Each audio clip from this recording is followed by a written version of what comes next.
Here in Philadelphia, we're known for a few things. A TV documentary about Philadelphians. Hey! Hey, punks! That's our bike. Well, it's ours now. A big hunk of metal that tourists wait too long in lines to take pictures of. Sandwiches called cheesesteaks. Please go to anywhere besides Pat's and Gino's. Our notorious sports fans. And our notorious sports mascots. But one thing that most people don't talk about is our street layout. Philly's streets are some of the best core features of the entire city, and they make cycling here incredibly approachable for a lot of people.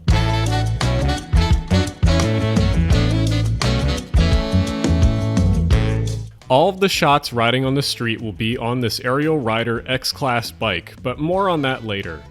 One thing I should start off by saying is that Philly is not Amsterdam. We have a long way to go with installing bike lanes and having dedicated people and bike-only streets. We have a lot of things to fix, but what we do have is a city with amazing bones to build off of, and that's exactly what I'm going to talk about today. You see, back in the good old days when the US's common enemy was the British, Philadelphia was the biggest city on the East Coast. William Penn decreed that the city should be placed upon the river for health purposes and easy navigation. Penn also specified that the roads and highways should be laid out first, then lots for purchase later. He also had 5 major points that the city should abide by. 1. There should be a grid street pattern. 2. There should be a central public square for a future public building. 3. Street widths should be appropriate for the street's function. 4.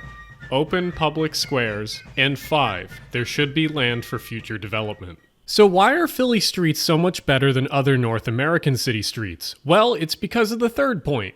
The street's width should be appropriate for the street's functions. So this implies that not every street is going to need to be massively wide, and only a few main arterial roads need to be wide. The rest can be very narrow. And because of that rule, most Philly streets are at max 3 to 4 cars wide, but they can also be extremely narrow. And this is what gives Philadelphia such good bones to work with compared to a lot of other American cities. Now, why are narrow streets such a good thing? Because I'm sure you're probably thinking, well, this probably is not very effective for moving a lot of people and cars very easily. And yeah, you're right. But in cities, the car shouldn't be the default mode of transportation. It should be walking or biking. And it's a lot harder to have a bike traffic jam or a pedestrian traffic jam than it is for a few cars to cause a massive backup. But beyond this, narrow streets are amazing for biking compared to a wide road. This is due to a few reasons.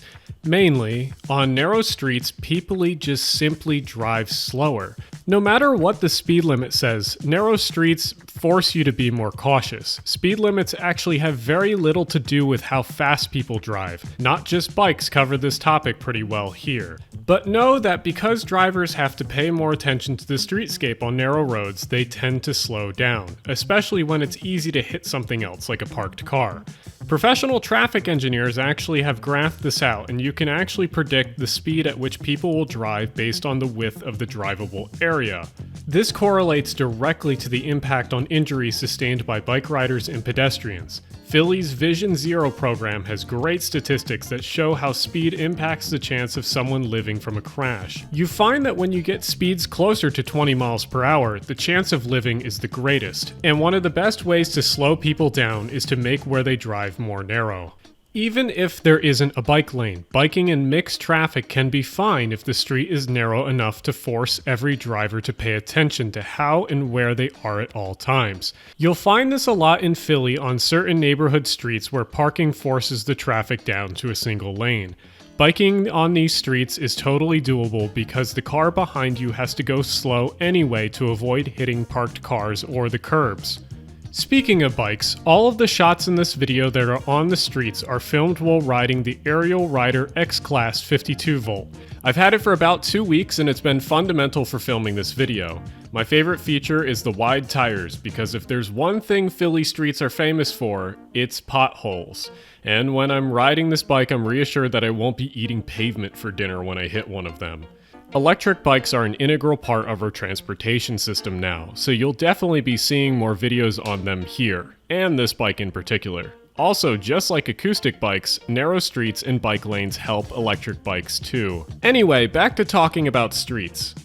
Compare this to some of the wide thoroughfares of other North American cities, and it's a massive difference. I'd rather bike on this narrow street with no bike lanes than a wide strode with bike lanes. But all is not lost for these other cities. You can convert a wide eyesore into a nice city street. Here's an example from San Diego. Notice the added median and extended sidewalks. This ends up narrowing the wide boulevard and accomplishes the same thing as an originally narrow street. Another trick that Philly does is placing the streetlights just above pedestrians' heads, forcing drivers to look at the corners where the pedestrians and cyclists could be waiting. This is the opposite of having the streetlights hanging above the road where the driver's gaze is at the sky instead of looking at the sidewalks. Not only is this cheaper to do versus the more complex streetlight arrangements, but it's also a lot safer for pedestrians and cyclists. Philly still has a long way to go with improving all of its roads. Not every road is an old street that hasn't changed from the 1700s. There are still places like the Parkway and Washington Ave that exist. If you want to see a good video on Washington Ave, I suggest you check out Alex Davis's video on that. But the short gist of it is that NIMBYs and car-brained Stockholm Syndrome are to blame with the slow conversion of stroads into livable city streets. We need to convert a lot of our wide roads in cities into narrow, traffic-calm streets. Not only will it help with noise, pollution, and greenery, but it will also reduce deaths and injuries.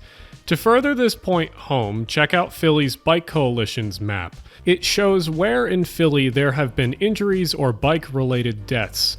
Notice how the majority of them are along wide roads and boulevards, especially Broad Street. One nice addition recently has been the new bike lane on Delaware Ave. It's nice to finally have Dutch-grade bike paths, but we still have a lot to build of them and a lot to catch up with. I also hope that Delaware Ave gets redone in the future. One good use for it would be to turn 2 lanes into a BRT or a light rail corridor, but maybe that's the topic of a future video. I truly love Philadelphia and think that it has some of the best potential for being one of the most livable cities in North America, and part of that is due to its narrow streets. Biking in Philly is slowly getting better with the expansion of the bike lane network, and even without bike lanes, many Philly streets are very approachable to bike for most people, and that's all due to how narrow they are. Thanks for watching! More Philly videos are coming very soon, and stay subscribed for more videos on trains, cities, and e-bikes. Thanks always to my Patreons for supporting the channel, and thanks to Aerial Rider for the sponsor.